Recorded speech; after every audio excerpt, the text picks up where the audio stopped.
My name is Rebecca Johnson. I'm a behavioral psychologist who used to work for government consulting firms in Washington, D.C. Notice I said used to. 3 months ago, I had a comfortable career, a security clearance, and what I thought was a boring job analyzing public reaction patterns. Today, I'm writing this from a coffee shop in Vancouver, using a laptop I bought with cash because I discovered something that powerful people will kill to keep secret. It started with my teenage daughter Emma asking me about something she saw on TikTok. She showed me a video compilation of government officials giving absolutely ridiculous explanations for major events: weather balloons for advanced aircraft, migrating geese for coordinated drone swarms, crickets causing brain damage to diplomats. "Mom," she said, "do they think we're stupid, or are they stupid?" I laughed it off, but her question stuck with me. As someone who studies how people process information, I kept thinking about those explanations. They weren't just wrong, they were insultingly wrong. Almost like they were designed to make you feel foolish for questioning them. That's when I made the mistake that changed everything. I decided to run an unauthorized analysis on my work computer. The data I found made my blood run cold.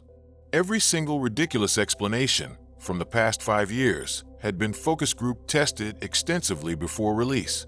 Someone had spent millions of dollars testing whether people would believe that synchronized metallic objects moving at impossible speeds could be explained as unusual weather patterns. They knew exactly how absurd it sounded. They measured the cognitive dissonance it would create, and they released it anyway. But here's the part that made my hand shake. The testing showed these explanations worked exactly as intended, not to convince people to exhaust them.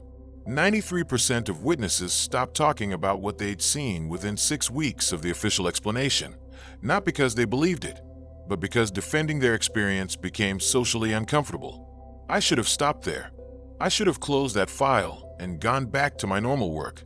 Instead, I kept digging. That's when I found the kill list. Hidden in a subsection of psychological operations protocols, buried under layers of classification I shouldn't have had access to, was a document titled Permanent Solution Protocols for Information Containment Failures. It wasn't about discrediting people or ruining careers. It was about eliminating them. The list had names: researchers, journalists, whistleblowers, 47 people who had gotten too close to what they called Level 3 information. Next to each name was a date and a cause of death. Heart attacks, car accidents, suicides, overdoses. All perfectly explainable. All completely unrelated to their research. All complete lies. Dr. James Harrison, microbiologist who discovered evidence of artificial virus modifications in routine samples, died of sudden cardiac arrest while jogging, March 15, 2023. Maria Santos, journalist investigating coordinated social media manipulation. Car crash on a clear day. No other vehicles involved, August 3, 2023. David Chun, aerospace engineer who leaked propulsion technology patents. Apparent suicide, no note, September 22, 2023. I recognize some of these names. These weren't random deaths. These were people who had asked the wrong questions about the right secrets. My daughter Emma found me crying in my office at 2 in the morning. "Mom, what's wrong?" she asked. I couldn't tell her. How do you explain to your 16-year-old that her mother had just discovered a government assassination program disguised as coincidences? But Emma's not stupid. She saw the fear in my eyes, and she started asking questions. That's when I realized I'd put her in danger too.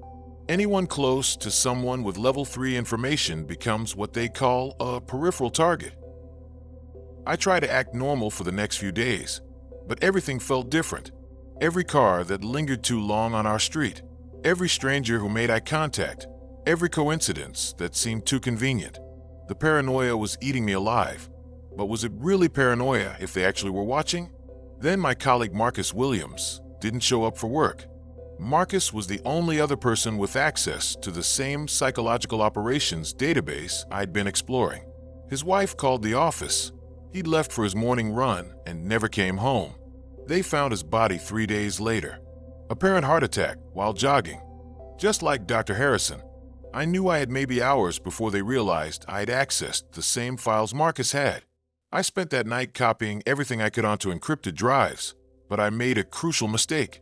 I tried to access one more classified section, the real explanations for what they were covering up. That's when I triggered their monitoring system. The files I found in those final minutes changed everything I thought I knew about reality. Project Dimensional Gateway, active since 1987, successfully opening stable portals to parallel dimensions since 2019. The weather balloon incidents, cover stories for interdimensional craft crossing over. The training exercises that cause mysterious booms, sound signatures from dimensional breach experiments. But the most terrifying discovery was Project Looking Glass. They've been monitoring alternate versions of Earth, where these technologies are public knowledge. They know exactly what happens when the truth comes out. In 17 different dimensional variants, public disclosure of interdimensional technology led to complete societal collapse within 6 months. That's why the ridiculous explanations exist. Not just to hide the technology, but to prevent the end of civilization as we know it. I was still processing this when my home security system sent an alert to my phone. Motion detected at 3:47 a.m. for figures approaching my house. I grabbed Emma and the encrypted drives and we ran. We've been running ever since. Do you know what it's like to realize that everything you thought you knew about physics, about reality itself, was a carefully constructed lie?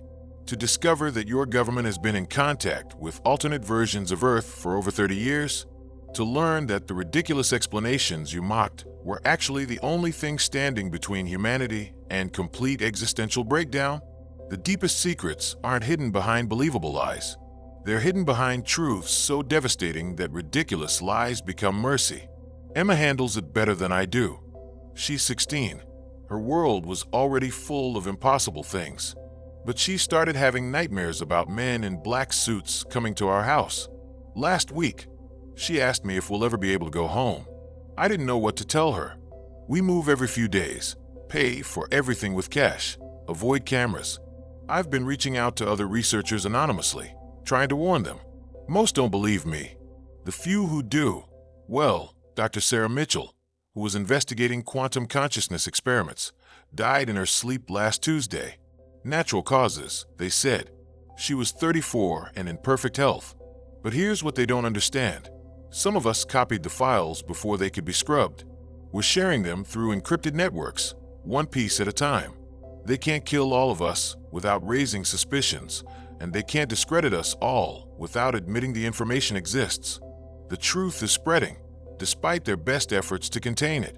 You want to know how to spot a level 3 secret? Watch for explanations that make you feel stupid for questioning them, even though every instinct tells you they're wrong.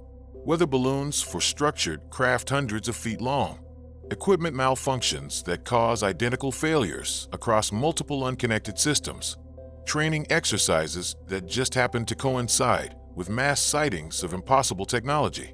And if you start asking too many questions about these explanations, pay attention to the coincidences in your life. The car problems that start happening. The health issues that develop suddenly. The accidents that seem just a little too convenient. They're counting on you feeling foolish for noticing these patterns. They're betting you'll convince yourself it's all just paranoia, just coincidence, just bad luck. Because the alternative, that your government has access to technology that could revolutionize human existence, but keeps it secret to prevent societal collapse, is too big, too impossible to believe.